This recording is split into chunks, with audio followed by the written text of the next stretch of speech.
Fourth city పేరుతో ప్రత్యేక corporation. Maheshwaram, Ibrahimpatnam నియోజకవర్గాలు గ్రేటర్ హైదరాబాద్ పరిధిలో సగభాగం, గ్రామీణ ప్రాంతంలో సగభాగం పట్టణ పల్లె ప్రాంతాలుగా ఉంటాయి. ఈ క్రమంలో మహేశ్వరం, ఇబ్రహీంపట్నం నియోజకవర్గాలు శరవేగంగా అభివృద్ధి చెందుతున్నాయి. మహేశ్వరం, ఇబ్రహీంపట్నాలు నియోజకవర్గాలు గ్రేటర్ హైదరాబాద్ పరిధిలో సగభాగం, గ్రామీణ ప్రాంతంలో సగభాగం పట్టణ పల్లె ప్రాంతాలుగా ఉంటాయి. ఈ క్రమంలో మహేశ్వరం, ఇబ్రహీంపట్నం నియోజకవర్గాలు శరవేగంగా అభివృద్ధి చెందుతున్నాయి. ఇప్పటికే మహేశ్వరం నియోజకవర్గంలో ECT, plastic park, hardware park, Wipro, Micromax, Amazon పలు అంతర్జాతీయ బహుళస్థాయి కంపెనీలు వచ్చాయి.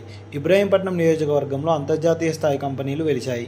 దీంతో మహేశ్వరం, ఇబ్రహీంపట్నం నియోజకవర్గాలు మినీ ఇండియా లాగా మారాయి. మహేశ్వరం, ఇబ్రహీంపట్నం నియోజకవర్గాల్లోని కంపెనీల్లో ఇతర రాష్ట్రాలకు చెందిన వారు ఉపాధి పొందుతూ జీవనం సాగిస్తున్నారు. ఇటీవల రాష్ట్ర ప్రభుత్వం మహేశ్వరం నియోజకవర్గంలోని కందుకూరు మండలం బేగరికంచెలో మీర్ఖాన్పేట్ ఫోర్త్ సిటీ నిర్మాణానికి పునాది వేసింది. ఈ సిటీ నిర్మాణ పనులు చకచకా ముందుకు నడుస్తున్నాయి. ఔటర్ రింగ్ రోడ్డు రావిర్యాల నుంచి ఆకుతోటపల్లి వరకు గ్రీన్ ఫీల్డ్ రోడ్డు 300 ఫీట్ల రోడ్డు నిర్మాణం కోసం ప్రభుత్వం భూసేకరణ చేపట్టింది. రైతులతో గ్రామ సభలు పెట్టి వారి అభిప్రాయాలను తెలుసుకుంటున్నారు. శంషాబాద్ ఎయిర్పోర్ట్ నుంచి ఫోర్త్ సిటీ వరకు మెట్రో రైలు మార్గం కోసం ప్రభుత్వం ప్రణాళికలు రూపొందిస్తోంది. దీంతో మహేశ్వరం, ఇబ్రహీంపట్నం నియోజకవర్గాలకు ఫోర్త్ సిటీ తలమానికంగా మారింది.